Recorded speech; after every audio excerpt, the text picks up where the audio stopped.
자동차 공학인이 본 뭐 위기와 또 혁신 이런 주제를 다뤘는데 너무 거창한 것 같고, 사실은 총장이 되고 나서 이 공학도가 총장을 하면서 어떤 고민을 했는지를 여러분들이 좀 이렇게 봐주셨으면 좋겠고, 그리고 그 과정에서 그 어려웠던 것들, 또 뚫고 나가야 되는 것들, 뭐 이런 것들이 있는데, 여기서 거꾸로 제가 그런 문제들을 좀 던지고 여러분들로부터 또 지혜를 얻는 그런 시간이 됐으면 합니다.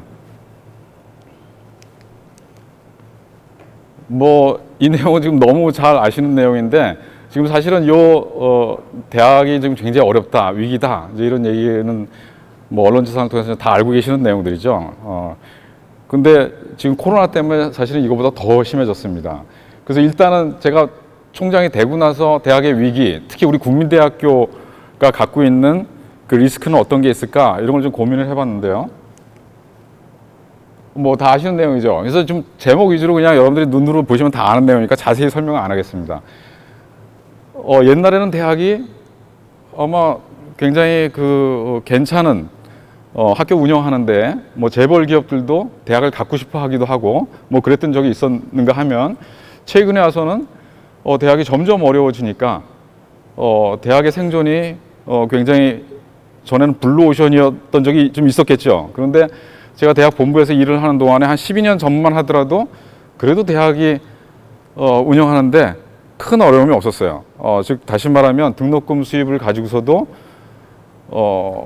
좀 아꼈으면은 돈도 아끼고, 그래서 적립도 할 수 있고, 적립해서 또 다시 학교에 재투자도 하고 그런 시절이 있었습니다. 근데 지금은 거의 대부분의 대학들이 등록금 수입을 가지고서는 도저히 학교를 운영할 수 없는 그런 시점이 됐습니다. 그러니까 각 대학들은 전부 교육부 또는 정부에서 나오는 어떤 돈을 따기 위해서 아주 치열한 경쟁을 하고 있죠. 그래서 거의 저희가 볼 때 거의 레드오션이다.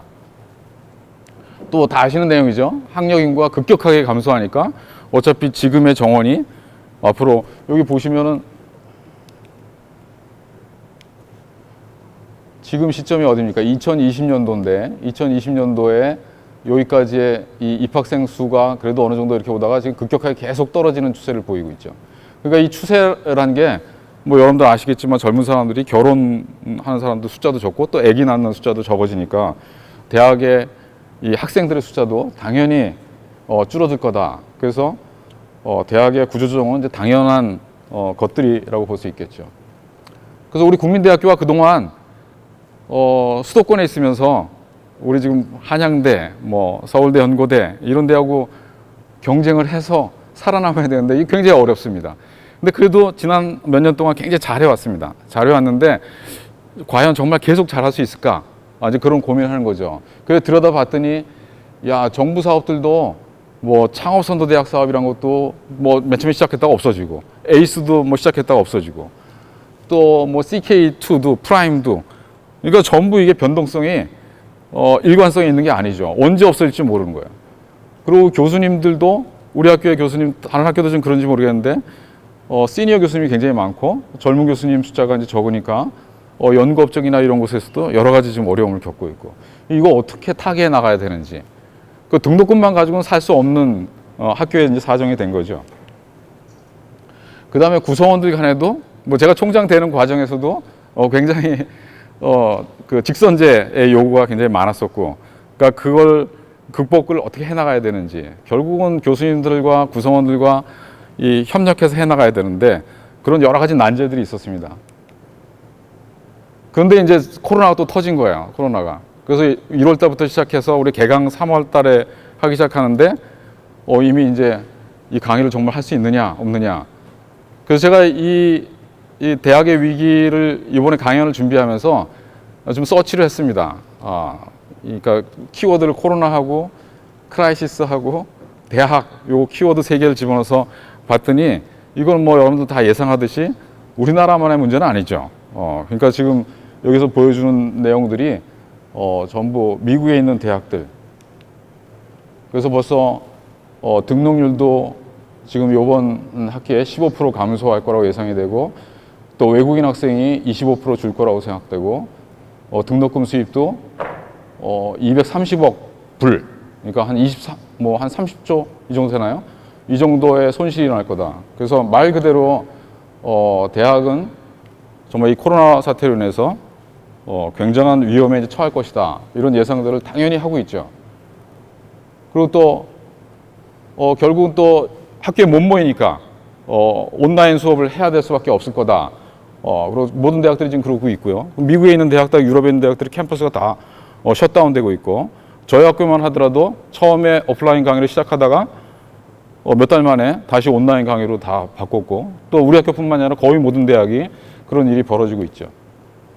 그래서 온라인, 이 미국 대학의 데이터인데, 여기 보면은 대면 강의를 대부분 이렇게 해오다가 올해 3월 달에 이제 이 코로나 사태가 미국에서 터지기 시작하니까 그 온라인 강의가 이제 전면적으로 이루어지기 시작한 거죠. 그러니까 대면 강의는 이제 거의 못하는 수준으로. 그럼 이게 언제까지 갈 것이냐? 이런 생각을 고민을 학교에서 이제 항상 하고 있고, 한양대면에도 뭐 굉장히 빨리 디시전을 내려서 다음 학기에는 아마 전면 온라인 교육을 한다. 뭐 이런 대학들이 지금 결정을 내리고 있습니다. 그러니까 저희도 마찬가지로 그런 거에 대한 고민을 지금 계속 하고 있고요.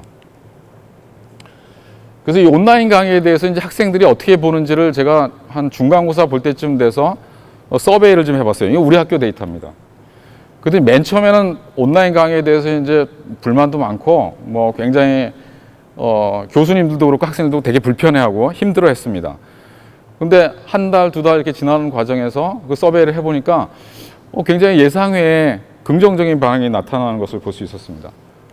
즉, 이 온라인 강의의 만족도가 굉장히 나쁘다고 한 거는 여기 보면 저희 학교 같은 경우에 한 23%, 24% 이 정도가 되고, 한 70% 이상이 그냥 견딜만 하다. 뭐 이 정도의 내용이 나옵니다. 생각보다 괜찮구나. 그 다음에 지금 온라인 교육에 일어나는 여러 가지 다양한 플랫폼을 사용하고 있는데, 그거 가지고서 애들이 어떻게 받아들이는지 그 반응을 봤더니, 여기도 마찬가지로 앞에서 본 거와 마찬가지로 굉장히 그렇지 않다고 생각하는 학생들이 한 30% 이내가 되고, 한 70% 정도의 학생들은 그냥 괜찮다 하는 내용입니다. 그래서 우리 학교가 그래도 다행히 온라인 강의에 잘 적응하고 있구나, 이런 해석을 좀 했었습니다. 물론 아까 우리 송철기 교수님 얘기를 들어보니까 학생들은 저렇게 답변하지만 실제로 학습 효과는 굉장히 나쁘더라, 이제 그런 말씀도 하셨는데, 어쨌거나 그러고서 이 온라인 강의를 계속 한다 그러면 어떻게 반응을 하는지를 봤더니 학생들이 온라인 강의에 점점 적응하면서 괜찮다, 온라인 강의로 계속 갔으면 좋겠다고 하는 학생이 더 많고, 실제로 온라인 강의를 좀 안 했으면 좋겠다고 하는 학생이 한 30% 가까이 이렇게 되는 것을 알 수 있었습니다. 이걸 단과대학별로도 또 온라인 강의에 대해서 이제 서베이를 해봤는데, 제가 여기서 보여드리는 거는 그냥 우리 학교의 단과대학입니다. 그러니까 뭐 다른 대학하고는 같지 않을 수 있죠. 처음에 제가 제일 걱정했던 거는, 저는 공대 교수니까 공대 교수 쪽에서는 온라인 강의에 대해서 굉장히 잘 적응하고 또 학생들도 굉장히 좋아할 거다라고 생각하고, 신경을 쓴 거는 인문사회계 교수님들이었습니다. 그러니까 법대 교수님, 인문사회계 교수님들이 이걸 어떻게 감당해내지? 그래서 걱정을 되게 많이 했는데, 결국 학생들의 반응을 보면서 그런 우려는 많이 해소됐습니다. 오히려 인문사회계, 여기 원래 내가 다 뺐는데 우리 비서가 또 다시 도로 집어넣어서 내가 실수했는 줄 알고서, 여기 보면 인문사회대 지표들이고, 여기 보면 공대 지표가 있습니다. 공대. 우리가 평균이 한 3.4 정도, 만족도가 이쪽으로 올라갈수록 이제 좋다는 건데, 공대가 3.2고 오히려 경상대가 3.7, 사과대가 3.6, 뭐 이런 현상을 보였어요. 야, 이건 도대체 뭐지? 근데 나중에 이건 결국 그 단과대학의 온라인에 대해서 학장님의 리더십, 그 다음에 이 걱정, 준비, 이것에 의해서 굉장히 달라지고 있다는 것을 볼 수 있었습니다. 그리고 공대생들이 또는 공대 교수님들이 오히려 온라인 교육에 대해서 시간이 갈수록 더 힘들어 하시는 걸 알았어요. 그러니까 왜냐면 아마 어려운 수식이나 그림들이 더 많아서 그런 건지도 모르겠고, 하여튼 이런 현상을 우리가 발견했습니다. 근데 이제 다행히 그 자동차 대학은 또 우리 학교의 자동차가 굉장히 특성화되는데, 우리 자동차 대학은 그래도 만족도가 굉장히 좀 높은 편으로 나왔습니다. 다른 공대에 비해서. 이걸 또 이제 학년별로도 한번 분석을 해봤습니다. 그랬더니 이게 이제 우려하는 대목인데, 오히려 2학년, 3학년, 4학년, 고학년으로 갈수록 온라인에 대한 만족도는 괜찮다. 그러니까 이건 무슨 소리냐면, 학생들은 이미 대학 교육에 익숙하고 교수님들이 오프라인 강의를 하든가 온라인 강의를 해도 적응을 굉장히 빨리 하는 것에 비해서 1학년들은 만족도가 굉장히 떨어지고 있다는 걸 알았어요. 그 이유는 뭘까요? 고등학생들이 대학교를 들어올 때 굉장히 큰 그 기쁨과 낭만에 대한 어떤 기대감 이런 게 굉장히 많았을 텐데, 대학을 못 들어오는 거잖아요. 캠퍼스에 못 들어오고. 그 다음에 온라인 강의를 듣는데 이 학생들 입장에서는 고등학교 때 학원의 인강을 듣다가 교수님들의 인강을 들으니까 이게 퀄리티가 또는 그 강의 컨텐츠나 이런 게 사실은 인강 같은 경우는 굉장한 투자가 들어간 거잖아요. 근데 그런 것에 비해서 대학 교수님들의 강의는 그런 것에 비해서 좀 어설프죠. 그래서 1학년들의 만족도가 굉장히 떨어지고 있는 것을 갖다가 전 모든 학과들에 대해서 발견을 했고, 또 이 학생들이 지금 저 재수생들이 이번 입시에 유리하다. 그래서 지금 대학들이 또 우려하는 것 중에 하나가, 지금 1학년 학생들이 2학기 지나면은 또 반수 준비를 하거나 뭐 재수 준비를 많이 한다. 뭐 이런 지금 우려가 들어옵니다. 학교에서는 그게 학생들 또 나간다는 소리가 되니까 그건 걱정이 좀 많습니다. 이걸 모든 단과대학에서 1학년, 2학년, 3학년, 4학년으로 이렇게 쭉 해보면 전반적으로 거의 모든 단과대학들이 1학년이 그러니까 지금 여기서 보면 약간 브라운색이 1학년입니다. 그리고 2학년이 노란색, 3학년이 파란색, 빨간색이 4학년. 4학년들이 이제 만족도가 그래도 더 좋은 편이고 1학년들이 불만이 되게 많다는 것을 갖다 발견했습니다.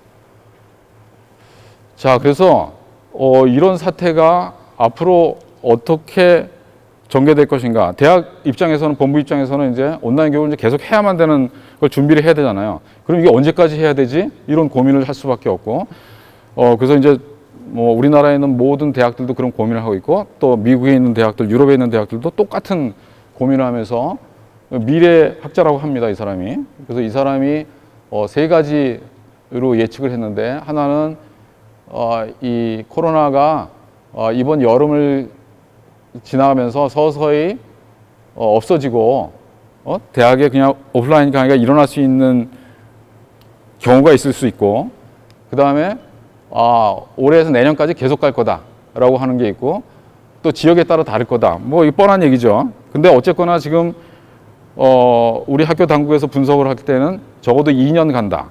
그러니까 올해까지 포함해서 2년입니다. 그리고 3년까지 갈 수 있다. 그래서 그런 준비를 해야만 되는 상황이 됐습니다. 그러니까 어떻게 됩니까? 지금 아까 이 온라인 강의에 대해서 학생들이 벌써 여러분들 언론에서 많이 보셨듯이 등록금 환불 요구가 일어나고 있고, 실제로 미국 대학, 유럽 대학에서도 학생들이 그런 움직임이 있고요. 아까 우리 박기용 우리 교수님 통해서 들었는데 UCLA는 벌써 거의 한 10%, 20%를 환불을 해줬다고 들었습니다. 그러니까 학생들 입장에서 보면은 지금 코로나 때문에 그 학부모님들도 당연히 이제 일자리를 잃거나 수입이 줄어드는 상황이 발생했고, 또 그 학생들조차도 알바 자리도 없어지고 일자리도 자꾸 없어지니까 실제로 등록금 내기가 굉장히 어려워지는 거죠. 그러니까 대학에는 이걸 받아들일 수밖에 없는 상황인데, 우리나라의 사립대학은 정말로 힘든 게 지난 12년 동안 등록금이 동결돼 있었습니다. 그러니까 그 등록금을 부족한 재정을 뭐로 메꾸고 있냐면 다른 수입원을 찾아서 만들어야 돼요. 여기 지금 혹시 외국인 학생이 좀 있는지 모르겠는데, 우리 국민대학교만 하더라도 거의 한 1,500명 이상의 외국인 학생이 있습니다. 그러니까 외국인 학생이 등록금 수입에 이 벌충이 되는 거죠. 그러니까 그거 가지고서 교직원들의 연봉을 갖다가 안 깎고도 이렇게 유지할 수 있는 그런 상황이고, 또 그런 다른 수입을 또 찾아내야 돼요.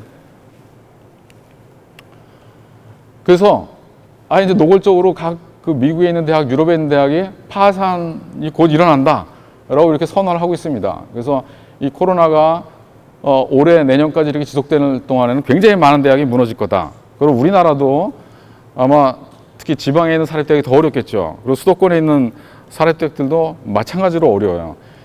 근데 제가 아까 우리 김우승 총장님한테 그래도 한양대는 좀 더 낫습니다. 내가 대학을 좀 다 분석하고 있거든요. 왜 낫냐면은 거기는 학생 수가 우리보다 훨씬 더 많아요. 대학원생 수가 또 더 많아요. 아까 외국인 학생도 좀 더 많아요. 그러니까 이 서울에 있는 대학들도 학생 수 규모에 따라서 이 수입원이 그거에 굉장히 의존을 하고 있기 때문에 잘못하면 저 뱅크럽시에 올 수밖에 없다. 그래서 총장으로서는 뭐 계속 이거에 대한 고민을 안 할 수가 없습니다. 자, 제가 이 부분은 제가 이제 총장이 되고 나서 혁신을 해야 되겠는데, 그 코로나 일어나기 전 얘기입니다. 코로나 일어나기 전에는 이제 이렇게 좀 혁신을 해보겠습니다. 그래서 뭐 학생들에 대해서는, 또 교수님들에 대해서는, 교직원에 대해서는, 하여튼 근데 이때도 여전히 등록금 수입은 한정돼 있고, 총장으로서 뭐 발전 기금을 막 어떻게 끌어오기도 되게 어렵고, 그러니까 할 수 있는 게 결국 공대 교수가 가장 쉽게 생각할 수 있는 게 뭡니까? 결국 산학협력과 창업을 활성화시켜야겠다, 이런 생각을 할 수밖에 없고요. 자, 그러면서 이제 구성원들과 이것들을 해나가는데, 대학의 본질은 뭡니까? 대학의 본질은 어차피 하여튼 우수한 학생을 키워서 사회에 내보내서 국가 사회에 기여하는, 그래서 우리 학교도 해공 신익기 선생님이 만든 학교고, 또 우리 성곡 김성원 선생님이 만든 학교인데, 그분들의 교육 철학도 전부 당연히 국가 건설에 필요한 인재 육성, 우리 해방돼서 굉장히 가난한 나라였으니까, 또 우리 성곡 김성원 선생님도 국가 민족의 발전을 이끌 인재 육성, 그러니까 모든 대학이 인재 육성인데, 제가 이제 또 총장으로서 이것들을 인터프리트 해야 되지 않습니까? 그래서 그때 그 당시 내가 이런 걸 갖다 구상하고 있을 때 스카이 캐슬이 막 뜰 때였어요. 그래서 과연 스카이 대학을 나오면은 우수한 인재가 되는 건가에 대한 고민을 같이 해봤으면 좋겠습니다. 정말 국민을 행복하게 해주는 인재가 정말 우수한 인재지, 정말 지금 우리가 랭킹으로 따져서 좋은 대학을 나온 게 우수한 인재인가? 그러니까 그런 관점으로 국민을 행복하게 하는 그런 대학을 만들어 봐야겠다, 이런 구상을 했습니다. 그래서 이제 그때 제가 그런 사례를 찾아보니까 우리 국민대학교 학생 중에서 오히려 이 디자인 학생인데 그 당시에 조선일보가 굉장히 크게 났었어요. 그러니까 이 친구가 투병기를 만화로 그려서 했는데 이게 국민들한테 굉장히 위로가 되고 굉장히 큰 힘을 줬다. 그래서 전공에 따라서 어떤 전공이든지 정말 국민을 행복하게 해주는 인재도 있을 수 있지만 국민을 굉장히 눈살 찌푸리게 하는 그런 인재도 있지 않느냐. 결국 혁신이란 건 뭐냐? 그럼 이제까지 혁신은 그래도 시행착오를 계속 겪으면서 그 시행착오에서 배운 경험 가지고서 뭘 해내면은 계속 혁신을 해나갈 수 있지 않을까, 이런 생각을 하다가 코로나 사태가 딱 터지고 나니까 이제까지는 뭐야? 이제까지 보지 못했던, 이 대학이 경험해보지 못했던 그런 위기인 거죠. 이거 어디서 이걸 뭐 보고 베끼고 거기서 또 새로운 걸 찾아내기가 되게 어려운 상황인 것 같습니다. 결국 그 대학이 서바이브 하기 위해서 해야 될 일이 뭔가를 찾아봤더니 할 수 있는 게 결국 수익원을 늘려야 되는데 별로 없어요. 그러니까 등록금 수입은 제한돼 있고, 그러니까 다른 거에서 이제 막 만들어내야 되는데 기껏 생각한 게 이런 겁니다. 평생교육이 또 새로운 수입원이 될 수 있겠다. 근데 이것도 시작을 해보니까 그렇게 만만치 않고요. 그 다음에 해외 캠퍼스를 개척해 볼까? 우리나라가 이제 인기가 좀 있으니까 최근에 어떤 대학들은 뭐 베트남, 우즈베키스탄 뭐 여러 군데 이렇게 가고 있으니까, 또 중국. 그래서 그런 것들을 해볼까? 그리고 외국인 학생은 어떻게 더 많이 유치하고 더 이렇게 할 수 있을까? 뭐 여러 가지 고민을 하고 있습니다. 자, 국민대학교가 그동안 지난 한 수년 동안 굉장히 괄목할 만한 성적을 냈는데 결국 우리가 할 수 있는 게 뭘까? 해서 제가 우리 김우승 총장님한테 많이 배워가서 산학협력선도대학도 굉장히 열심히 해가서 처음에 들어갈 때는 거의 꼴찌로 들어갔는데 나중에는 우리가 수도권에서도 1등을 하고 전국에서도 1등을 한번 했습니다. 그래서 지금 굉장히 잘하고 있고요. 그 다음에 그 사업을 하면서 4차 산업혁명 선도대학 사업도 제가 듣기에는 비공식적으로 들었는데 4차 산업혁명 선도대학 사업 중에서 대학 중에서 제일 잘하고 있다. 뭐 죄송합니다. 한양대가 아마 굉장히 잘하고 있을 텐데 우리 국민대도 굉장히 잘하고 있다는 평가를 지금 받고 있습니다. 자, 그러면서 결국은 산업체가 요구하는 인재를 만들어내자. 그래서 하여튼 우리가 잘할 수 있는 걸 좀 도전하자. 그러니까 뭐 스카이대학이나 한양대처럼 모든 걸 다 잘할 수 있는 거는 지향하고 우리가 잘할 수 있는데 좀 도전을 해서 거기선 최고가 돼보자. 이제 그런 전략을 세워서 상당히 성공적으로 우리가 하고 있습니다. 그래서 최근에 하여튼 이런 재정 지원 사업을 많이 따냈고요. 또 중앙일보 평가도 2017년도에 이거 잘못된 겁니다. 이게 아마 12년도 정도 됐을 것입니다. 그래서 하여튼 한 6, 7년 사이에 급상승을 했습니다. 그래서 15위까지 지금 저희가 올라왔습니다. 자, 그거 어떻게 했냐? 그러면 아까 말씀드렸듯이 결국 우리 국민대회가 잘할 수 있는 거는 특성화다. 그래서 우리 학교가 잘하는 데가 디자인이 이미 그 간판 대학입니다. 우리 학교가. 그리고 자동차 분야를 특화시켰고, 그 다음에 이제 여기서 더 확장을 해야겠다. 그래서 소프트웨어 분야, 또 바이오 헬스케어 분야, 이런 식으로 여기에 집중 투자를 해서 이 분야에서는 좀 최고가 돼보자. 이런 노력을 한 거죠. 그래서 이런 확장된 특성화, 또 좀 더 오픈 이노베이션, 그래서 우리가 좀 서스테이너블한 그런 플랫폼을 좀 만들어 보자 해서 저희가 상당히 성과를 내고 있습니다. 그래서 여기 있는 내용들을 보면은 여러분들 그 배달의 민족 잘 아시죠? 우리 국민대학교 동문입니다. 그래서 이 김봉진 씨가 배달의 민족 가지고서 뭐 그 후배 학생들한테 굉장한 동기 유발을 줬죠. 벌써 수조 원대 컨트랙을 맺었으니까. 그다음 곰플레어의 배인식 대표, 이런 사람들이 후배들 사랑하는 게 참 대단해요. 그래서 이 사람들이 창업 자기 노하우들을 가르쳐 주겠다. 그래서 우리 학교의 지암 스튜디오를 통해서 우리 학생들한테 그 거의 스파르타식으로 창업 교육을 시키고, 그래서 나오는 아이디어들이 대상을 지금 받고 있습니다. 그래서 결국 제가 목숨 걸려고 하는 게 뭐냐면, 결국 산학협력과 창업입니다. 뭐 김우성 총장님 저보다 훨씬 더 앞서가시는 분인데, 하여튼 우리 학교도 지금 창업과 이쪽으로 가야겠다. 자, 그래서 이건 교수님들이 이렇게 해냈어요. 우리 학교가 전국 대학에서 기술 이전 수입이 1위를 했습니다. 물론 이게 지속적이어야 되는데, 하여튼 우리 학교 교수님이, 그래서 이게 언론에 굉장히 많은 주목을 받았죠. 야, 도대체 뭐 서울대, 뭐 한양대 이런 데서 기술 이전 수입을 1등 하는 건 이해가 되는데, 보지도 못했던 국민대가 어떻게 기술 이전 수입을 했냐. 그래서 막 굉장히 많이 우리 애들 취재를 왔었고, 또 실제로 창업하고 뭐 이런 쪽도 정말 잘하고 있습니다. 열심히 하고 있습니다. 그러니까 결국 그 핵심 분야에 투자를 하니까 정말 최고가 될 수 있다. 이런 자신감을 조금씩 얻기 시작했고요. 그래서 브릿지 사업도 아주 최근 몇 달 동안 일어난 것만 제가 말씀드리겠습니다. 그러니까 창업을 막 이제 진짜 드라이브를 걸고, 거기에 제일 우수한 직원을 보내고, 거기에 제일 우수한 교수님들을 보내서 좀 도와달라. 그러니까 그분들이 참 헌신적으로 해서 이 브릿지 사업을, 우리가 브릿지 사업 그동안 못했었습니다. 근데 저희가 33억 땄고요. 그 다음에 모태펀드 20억을 땄고요. 빠졌나? AI 양재 사업, 이거 서울대가 했던 것 같습니다. 근데 저희가 거기하고 경쟁해서 아주 최근입니다. 한 몇 주 전에 발표가 났는데 저희가 거의 120억 가까운 사업을 땄습니다. 2년 반 동안에 수주되는. 그래서 국민대학교가 4차 산업혁명, 또 AI, 자동차 이런 쪽으로 특화시켜서 도전을 했더니, 그러니까 맨 처음에 우리가 시작을 할 때는 야, 이거 뭐 서울대하고 한양대하고 이런 데 하는데 잽이 안 된다. 걱정을 되게 많이 했는데 부딪혀 보니까 결국 그런 데하고 경쟁해서 이겨낸 거죠. 그래서 하여튼 지금 한 달 사이에 지금 따낸 것들이 이런 사업들입니다.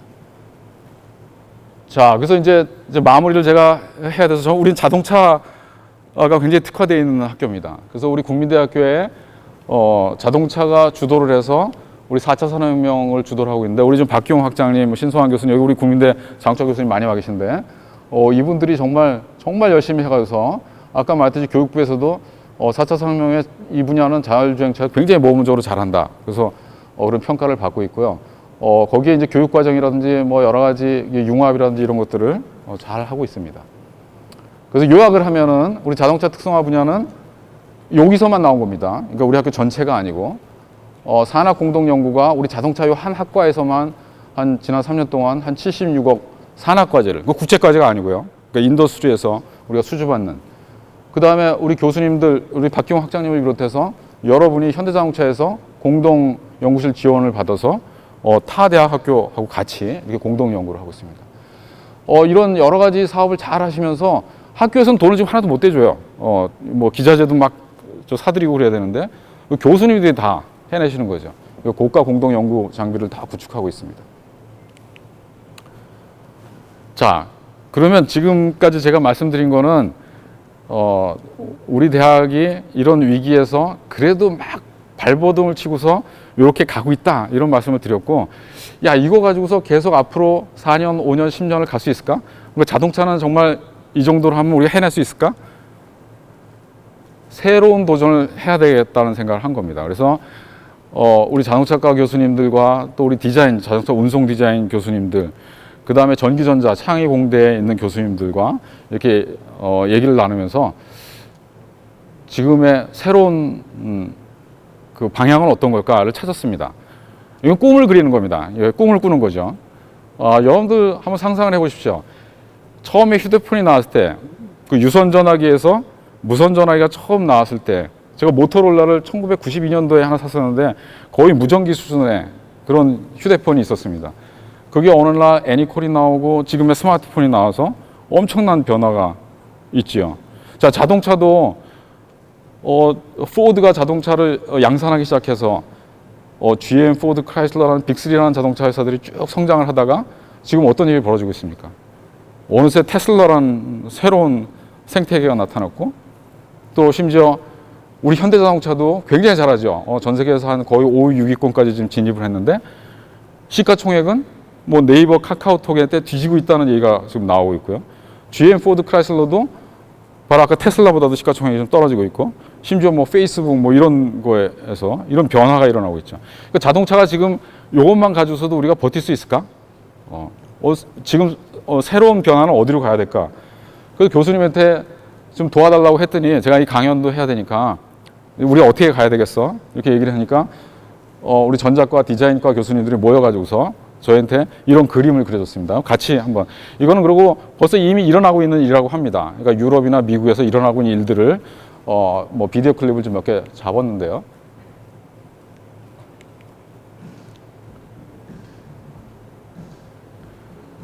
과연 지금 자율주행차가, 아까 우리 박경 교수님이 전문가입니다. 그래서 지금 2.5세대, 3세대 이렇게 가고 있다는데, 그 다음은 뭘까요? 그러니까 자율주행차도 뭐 실현되는데 앞으로 10년 정도는 더 걸릴 거라는 얘기를 하는데, 그 다음은 또 뭘까요? 그 다음은.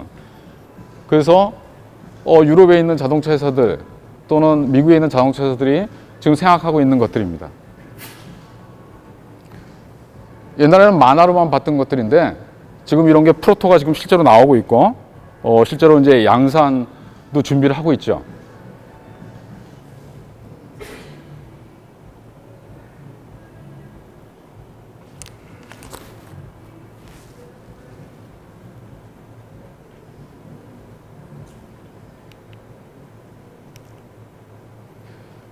자, 이 아이러니인데, 우리가 코로나 전과 코로나 후에 이거 보면 무슨 말 하는지 여러분 아시겠죠?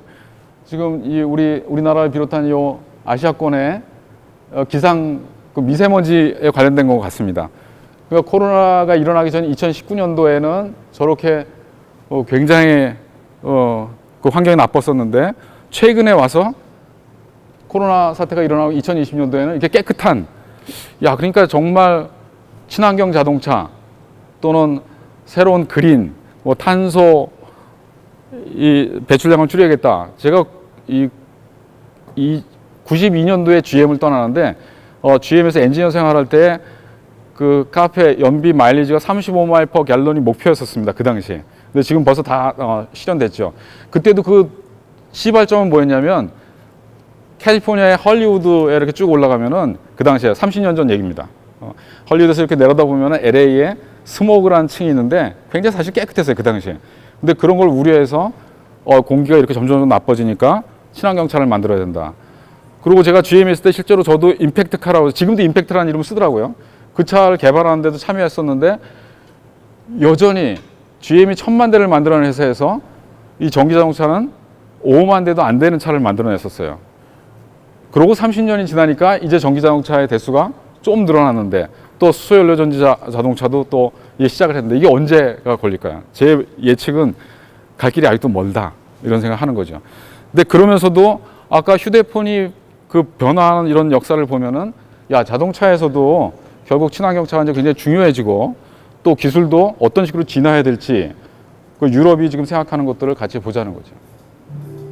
자, 이건 뭐 여기 지금 무슨 로고가 떴으니까 아우디가 영국의 죄송합니다. 이태리의 굉장히 유명한 이탈 디자인이라고 있습니다. 그 회사하고 이런 거 꿈을 지금 그리고 있는 겁니다. 그리고 실제로 지금 이런 걸 갖다 개발하고 있고요.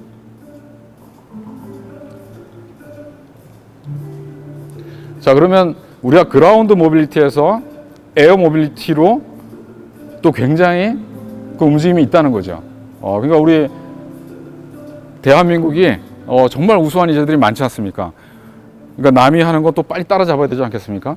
그럼 거기에서 대학도 또 이런 고민을 좀 해야겠다. 그래서 아까 말한 이제 그림을 그리라고 하니까 몇몇 교수님들이 이제 그림을 그려주면서 야, 그래도 이 데이터를 다 봐야 되니까 그래서 이런 그 에어 모빌리티 쪽, 드론 쪽에 마켓을 봤더니 2030년도까지 약 한 이게 얼마입니까? 152억 불.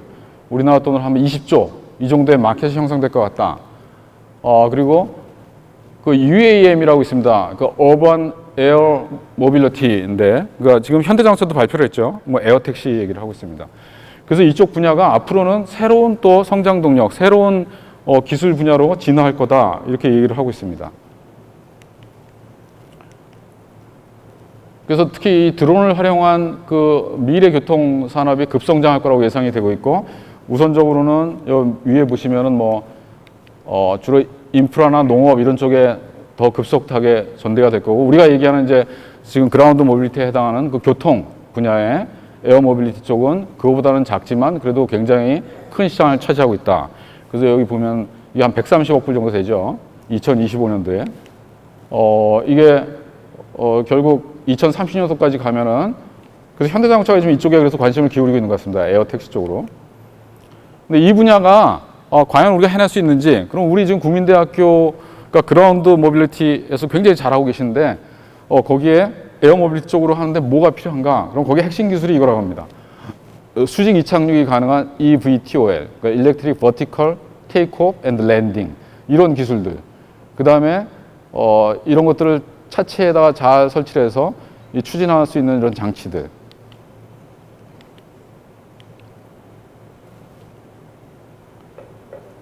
그러니까 요게 이제 분산 전기 추진 장치고, 그다음에 지금 이제 그라운드 비클에서 나온 이런 거하고 다 연결하는. 그래서 뭐 당연히 여기에 뭐 여러 가지 기술이 들어가겠죠. 초경량, AI, 또 지금 자율주행, 뭐 여러 가지 기술들이 들어갈 겁니다. 그리고 이 분야에 대한 연구를 이제 우리가 조사를 해봤더니, 이 분야에 사람들이 이제 결국 그 에어 모빌리티를 타고서 만약에 운전한다고 생각하면은 가장 중요한 게 거기에 타고 있는 사람의 안전과 그 다음 심리적인 안정이라고 합니다. 이게 굉장히 불안하고 그러니까. 그래서 이 안에 이런 인터페이스라든지 이런 것들이 굉장히 중요하대요. 그래서 우리 학교가 이런 거에 강점이 있다. 그래서 디자인이 굉장히 세고, 그 다음에 또 이 UX 쪽에도 굉장히 많은 교수님이 계시고, 또 자율주행은 거기가 저희가 최고고, 또 에어 모빌리티 쪽은 우리 학교 항공이 없는데 도대체 어떻게 하느냐, 이제 이런 의구심이 있는데, 참 다행스러운 거는 국민대학교가 지금 공군의 지원을 받고 있습니다. 그래서 공군에서 같이 이제 협력 연구를 좀 하고 있고요. 그래서 이제 꿈을 한번 이제 이렇게 한번 좀 그려봤습니다. 이건 이제 다른 그 교수가 지금 이런 걸 갖다 지금 뭐 어떻게 만들어줬어요. 그래서 여기 보면은 Security Enhanced Smart Air Mobility Design and Engineering Center를 국민대에 좀 만들어 보자. 뭐 지금 한양대에 가면은 왜 현대자동차가 기증한 굉장히 그 미래 자동차관이 있는데 뭐 돈이 엄청나게 들었다고 들었습니다. 우리 학교 과연 이걸 할 수 있는지 이건 지금 고민을 하고 있습니다. 어떻게 해야 될지. 총장으로서 이걸 꼭 해보고 싶은데 뭐 엄청난 돈이 들어가겠죠. 그래서 이 안에 아까 말씀드린 그 에어 모빌리티 관련된 디자인 스튜디오, 디자인을 개발하는 팀들, 또 엔지니어링 팀들, 그 다음에 그 안에 저 도움으로 지금 만드는데 거기서 우리가 만든 그 디자인을 갖다가 품평하고 실제로는 도움을 열고서 뚫고 올라가는 그런 것들도 우리가 같이 해보자. 그러니까 물론 당연히 우리가 할 수 있는 건 아니고 여기에 계신 분들과 또 기업체에 있는 분들과 또 정부의 도움도 받아야겠죠. 그래서 이런 그림을 지금 그려보고 있습니다. 그래서 에어 모빌리티에 대해서 디자인에 대해서 또 실제로 만들어서 뭐 AR, VR 이런 테크놀로지 써서 실제로 가상현실 속에서 구현하지만 실제로 우리의 꿈은 그게 현대자동차가 될 수도 있고 또는 어떤 선진 자동차 회사가 될 수도 있겠죠. 그런 자동차 회사하고 프로토를 만들어서 띄우는 그런 꿈을 지금 그리고 있습니다.